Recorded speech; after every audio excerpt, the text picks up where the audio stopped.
Bom dia pra todo mundo. Bom Meu Juba, meus dia! respeitos. Como é que vocês estão? Tá todo mundo bem? Ele tá no domingão, tá cansadinho, meu amor. Cansadinha, mas feliz. Feliz, a Feliz, obrigação, a feliz, iniciação foi feliz. maravilhosa. A gente tá aqui só na manhã. Rapaz, tá assistindo aqui. Eu entendo, é o pessoal do candomblé. Tem uma galera que é safada, que gosta mesmo dessas palhaças, desses pais de santo, essas mães de santo aí. Que não aprenderam nem em quarta série, mas que querem dar discurso, querem contar histórias sem ter. Eles não querem a realidade. Tem gente que abomina o candomblé e o culto tradicional iorubá, a cultura de orixá, didática, não é, amor? Eles não querem que seja didática, eles querem ser pessoas ignorantes e querem que todo mundo seja ignorante assim como eles. Isso pra mim não faz diferença nenhuma. Mas serve como um stand-up, né, amor? Sim, Melhor do que muito show. engraçado. Muito bom, gente. Tô rolando de rir Tá aqui. rolando disso, só com diálogo. Olha, vocês que fazem seu podcast aí, prestem atenção. A gente tá falando isso justamente por quê? Porque a gente tá começando a assistir umas coisas, fala aí, amor, que, poxa, fala aí, amor.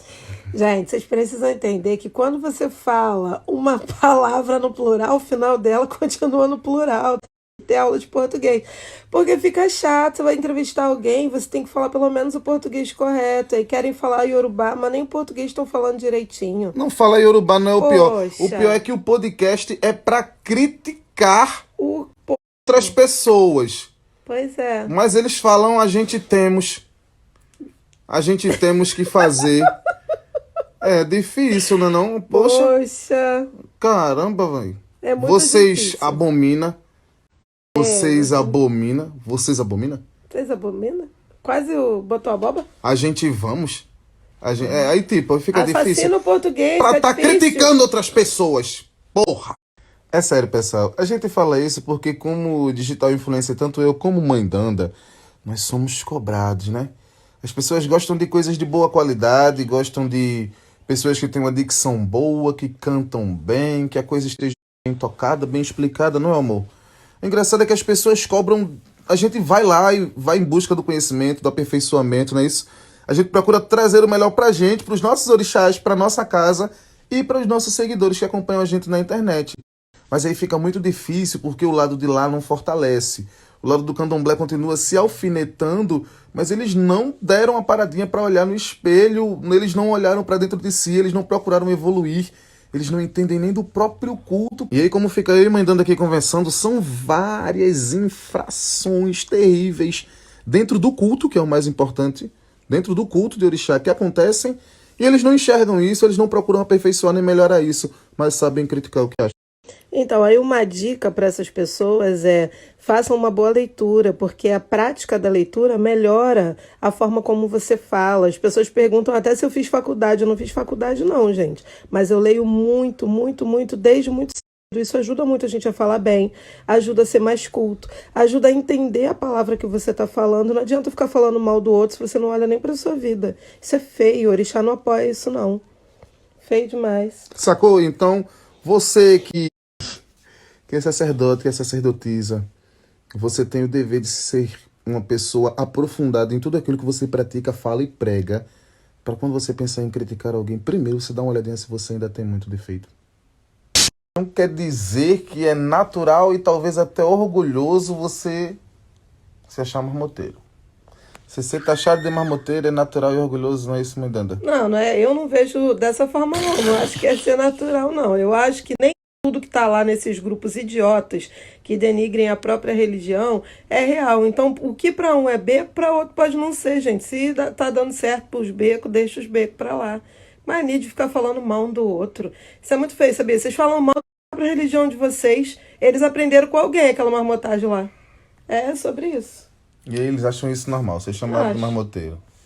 Elogiam os grandes, não é isso? E eles, como a classe média do candomblé, eles se taxam uns aos outros de Como marmoteiro marmoteiro. e acham isso legal. Pois é. Nossa religião vai rumo à evolução, não é verdade? Dizem, parece que não.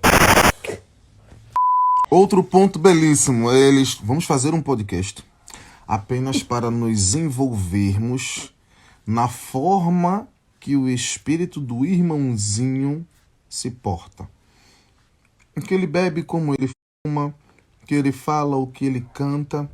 E aí a gente aproveita e se junta nesse podcast ridículo que a gente está assistindo para expor a nossa opinião a algo que não é da nossa fachada, não faz parte, não é da nossa sociedade. E aí, mãe Danda, o que é que acha Sobre dessa? o que não te diz respeito, porque você tem que tomar conta da tua espiritualidade, não da espiritualidade do irmãozinho.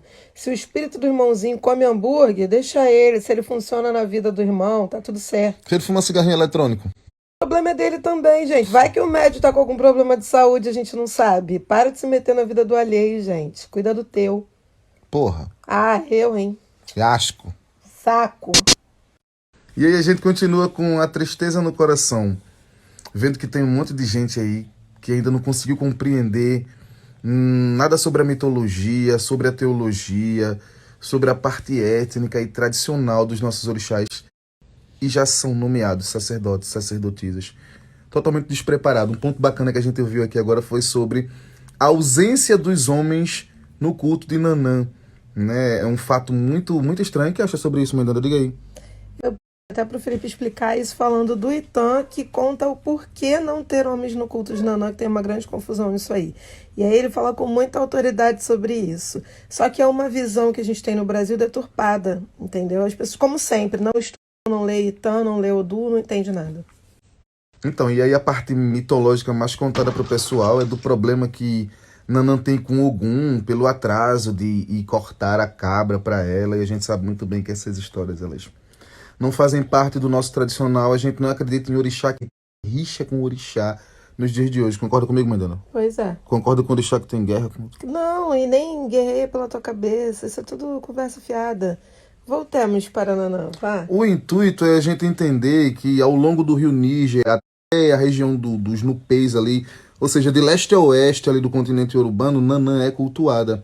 E em uma das passagens por um desses lugares onde ela ficou como ancestral, ficou gravado o fato do minério, do ferro e do mercúrio. E essa substância matou muitos homens da região Nupê, da região ali do largo do rio. E ao longo do tempo morrem tantos homens dessas regiões que começa a se ter ausência dos homens para cultuar. Nambuco, concorda comigo, Mendanda? É sobre. O que houve é ausência dos homens. Os homens, eles não são proibidos de dançar, nem de cantar, até porque nós temos saudosos babalorixás do candomblé que foram iniciados a Nanã. Né? Na minha família, lá em Pernambuco, tem sim homem iniciado de Nanã, tio de santo iniciado de Nanã. Então ele não é proibido de cortar, ele não é proibido de dançar, ele não é proibido de ser iniciado. Há um respeito quanto à ausência dos homens no culto no passado, pela grande taxa mortal, pelo minério do ferro e do mercúrio, que é daí que surge a mitologia da guerra com Ogum. Confere comigo, a guerra com Ogum, ela surge daí. Então, por favor, não vamos falar do que a gente não entende. Não é guerra com Ogum, ela tem asco é do ferro e do mercúrio, porque matou muita gente dela, pô.